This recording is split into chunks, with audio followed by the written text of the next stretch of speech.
On this third Sunday of Easter, we have three distinct points regarding the resurrection.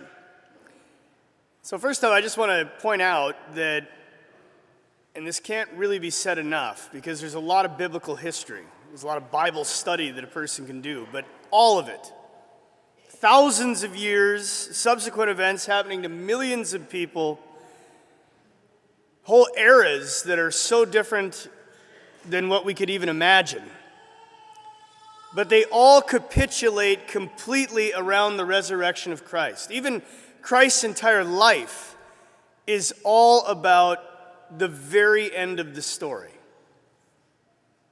So if you ever wondered what your life is about, right? As we age, we spend a lot of time maybe even subtly asking that question. Why am I here? What is the world all about? What's culture all about? What's humanity all about? It finds its fulfillment in the resurrection. As hard as it is to imagine, this is only the very minuscule beginning of our existence, including the entire history of the world. All that we practice with our faith, all of what we believe, the total fulfillment of our religion is a newly resurrected life that begins with Jesus himself rising from the dead. Because as he himself says, he is not only the way, the truth, but he is the life of the human race. So in order for us to have life and have it to the fullest, in order for us to live forever, in order for us literally to rise from the dead, he has to be at the absolute center of it. Why does he have to suffer before he enters into his glory? Because he has to put the old life that we're in right now to death. He's the only one that can do it. In order to raise up our existence in himself in a completely new way in his resurrected body. And so in these resurrection accounts, although very similar, there is a wealth of sort of glimpses, if you will, into the life of the resurrection where we are all headed. And so first, his body. As he himself says in the gospel, he is not a ghost. Now, we've heard this many times, but if you just think about it for a second, imagine actually encountering someone who had died, and in this case, an extremely violent death. You saw it, and now is in your midst. Your mind would be immediately tempted to say, this is not a person. This has got to be a spirit or a ghost, or I'm having a hallucination. But as he appears in all of these accounts, he is inviting them to touch his body. And so, being that we will have a body like his eventually, we know that although it is eternally superior to the present body that we occupy, it in fact will be a body. It will be your body perfected. But we are bodies, which also tells you a lot about us, right? When the soul is separated from the body, it's in its incomplete state. So even though we go to heaven, we are not perpetually going to be in that state. We are waiting to be reunited with a resurrected body in a brand new life. Because our bodies are a manifestation of our soul. What we do with our bodies, we do with our spirits. If we take it even a little bit deeper and touch on a little private revelation, St. Catherine Emmerich, who saw all of sort of the background, details of the Lord's life, says that after he resurrected from the dead, he was so clearly God that it was very unsettling for everyone to even see him when he revealed himself totally in his glory, because he was who he was. He is a body, but this body was so radically different than anything anybody had ever seen. The language shifts, right, where they start calling him Adonai after the resurrection, which is another word for God. So now they know and can see in the fullness of the expression that Jesus is actually the Lord himself. Secondly, the resurrected body is clearly not subject to space or time. It's not bound to any of this. That's why this little line, and I love these little lines, it says, Jesus was suddenly in their midst. Now, again, put yourself in the situation. These are great meditations. There you are. You've got these two, probably Luke is at least one of them that was on the road to Emmaus. They're now with the apostles, and they're saying, look, this is what happened. And there he is, suddenly in their midst. So he is not bound by space or time. Now, if you really think it through, it tells us a lot about the realities of what we're going to be in the next life. Meaning that we are not bound by the created order. We can move through space and time, and there's no need for travel as we know it. You won't be taking a plane anywhere. Where you will to be is where you will go just simply by thinking about it. And we see it in some of the saints. It's called bilocation.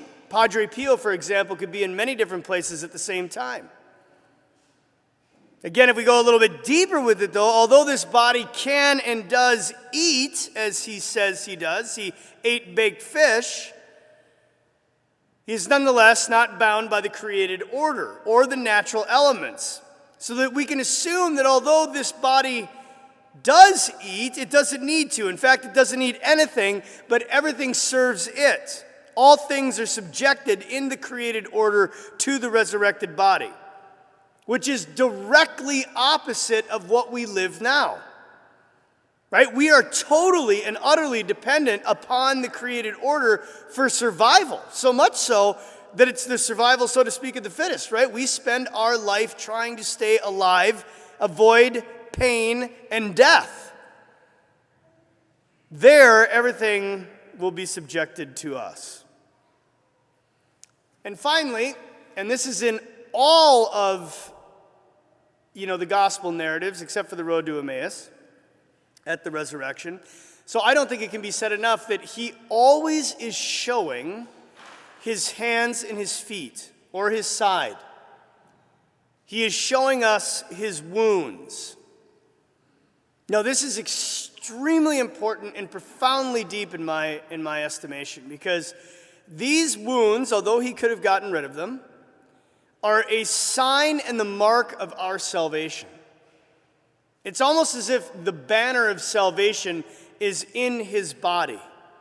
And so he wants to be known first and foremost by these wounds or these marks of suffering, as if to say, this is what you mean to me.